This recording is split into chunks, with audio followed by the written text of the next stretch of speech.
साथियों जय हिंद। साथियों कुछ ऐसे टॉपिक में आप लोग से मैं चर्चा करना चाहता हूं कि वह टॉपिक आप सभी लोग अच्छी तरह आप लोग को जितने भी बिंद केवट निषाद कच्छप माझी तुरैया गौड़ मल्लाह साहनी जितने भी केवट समाज के निषाद समाज के जितनी उपजातियां हैं यह सभी लोग जानते हैं कि क्या मुद्दा है। साथियों मुद्दा देखा जाए तो बिहार से लेके उत्तर प्रदेश तक फिलहाल 2 दशक 20 सालों से एक आरक्षण की आवाज़ बिहार और उत्तर प्रदेश में बहुत जोरों शोरों से उठी, बहुत जोरों शोरों से उठा। लेकिन ऐसी वर्तमान समय में 2023 का समय चल रहा है और आरक्षण के नाम पे कुछ समाज के बंधु लोग सरकार में पहुंच गए, कुछ लोग सरकार से बाहर हो गए, कुछ लोग अभी सरकार में हैं। तो क्या आज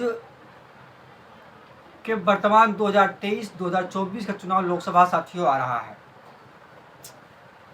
और साथ साथ में बहुत सी समाज की राजनीतिक पार्टियां और बहुत से सामाजिक संगठन धड़ल्ले से मतलब बन रहे हैं। लेकिन एक सबसे बड़ा सवालिया होता है इन केवट बिन निषाद कश्यप माझी मझवार के अधिकार और हिस्सेदारी की बात को आवाज़ उठाने की न कोई सामाजिक संगठन अच्छे ढंग से रख पा रहा है और न ही जो कुछ पार्टियां समाज की हैं उन्होंने ऐसा क्या फंडा या कौन सी ऐसी तकनीकी या कौन सा ऐसे आरक्षण के प्रति भारतीय जनता पार्टी से मिलकर ऐसी कौन सी साजिश रच दी कि आज आरक्षण के मुद्दे को ध्वस्त कर दिया गया।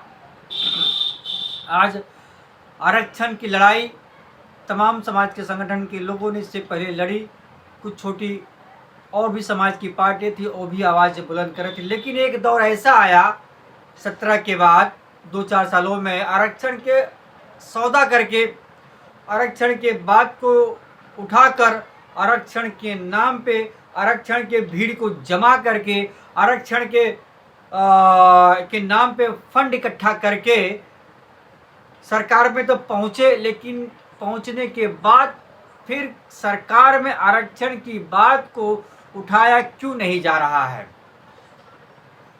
क्या हम 2024 के भारतीय जनता पार्टी के सरकार का इंतजार कर रहे हैं फिर एक बार बीजेपी की हम सरकार बना देवें ताकि यह भारतीय जनता पार्टी की सरकार जो संविधान में संशोधन करके, क्या लगता है आप लोग को कि बीजेपी की 24 में सरकार आएगी तो क्या इस समाज को आरक्षण मिल जाएगा?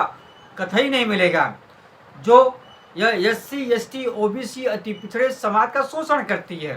साथियों मैं यह कहना चाहता हूँ, सबसे पहले अति पिछड़ा समाज मारा जा रहा है।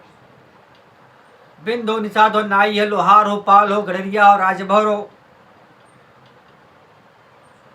साहनी मल्ला हो,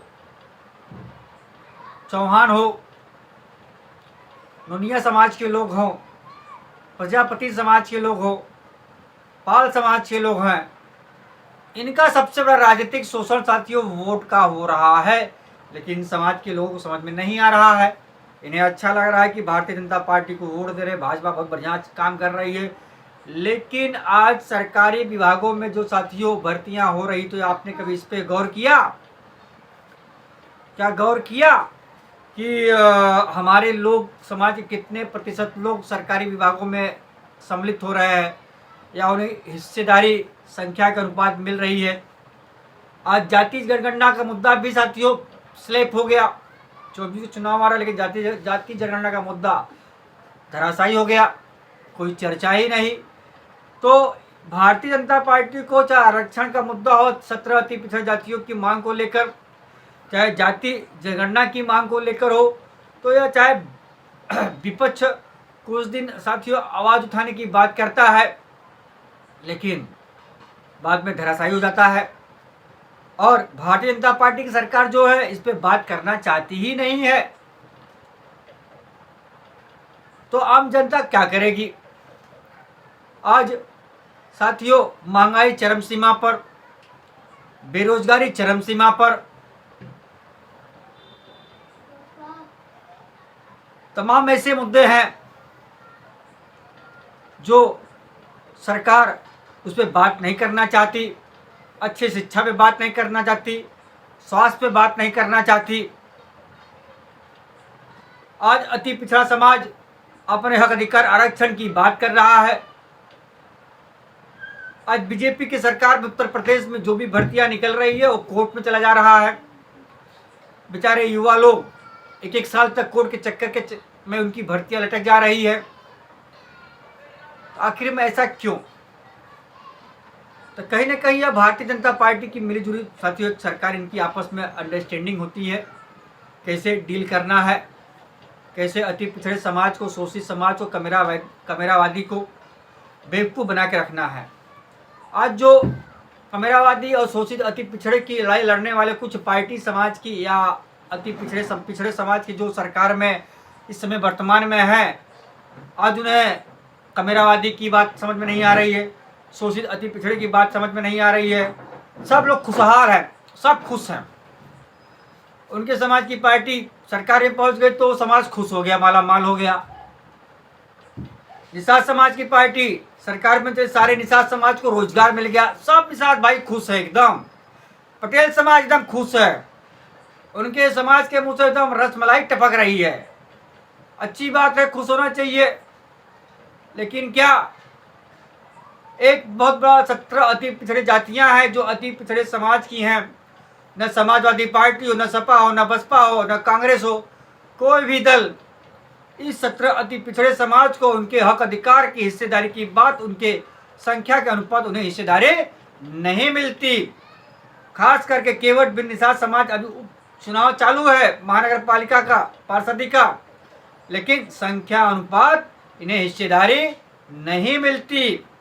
तो कहीं न कहीं इस समाज का बराबर शोषण होता रहा है राजनीतिक पार्टी। लेकिन इससे ज़्यादा शोषण साथियों जो कुछ समाज की कहना नहीं चाहिए लेकिन कहना पड़ता है, जो कहते थे कि हम अम्बेडकरवादी है, फुलेवादी है और माँ फूलन देवी जी को हम मानते हैं, उनके सिद्धांतों पे चलते हैं, लेकिन आज उन सही सिद्धांतों को दरकिनारे रख के आज वो परिवारवाद में, समाज को दरकिनारे रख के परिवारवाद में साथियों मस्त है।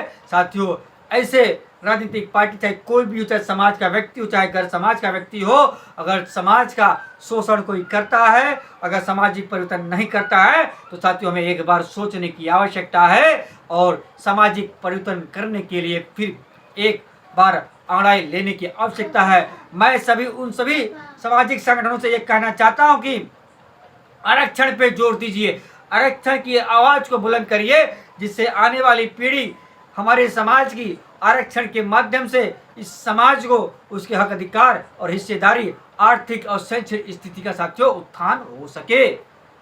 साथियों मैं अपनी बात को यहीं विराम देता हूं और फिर समय समय पर अपनी बातों को रखूंगा। जय हिंद, जय भारत, नमो बुद्धाय।